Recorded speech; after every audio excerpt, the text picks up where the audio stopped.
Dès le deuxième siècle, des chrétiens demandèrent le baptême pour leur nouveau-né. Il leur avait donné la vie, il les offrait à Dieu pour qu'ils reçoivent sa vie, son amour. La doctrine du péché originel renforça cette pratique. Il fallait donc, pour ces chrétiens, ces parents, délivrer leurs enfants du poids de la faute originelle et leur ouvrir les portes du paradis s'ils venaient à mourir, ce qui était à l'époque très fréquent. Le baptême des petits met bien en valeur l'initiative de Dieu. Dieu nous appelle et se donne à nous. Mais le baptême est aussi réponse de l'homme. Ce sont donc les parents, parrains, marraines, qui alors font profession de foi et s'engagent au nom du petit. Il est baptisé dans la foi du Christ.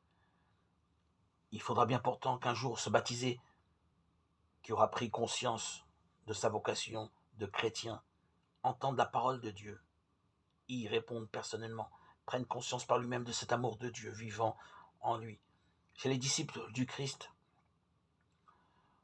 on attend que l'enfant, l'adolescent ait 12-14 ans et ait conscience du bien et du mal pour être baptisé. La première occasion publique chez certains chrétiens sera la première communion, où au moment de communier, il dit « Amen, oui, je crois ».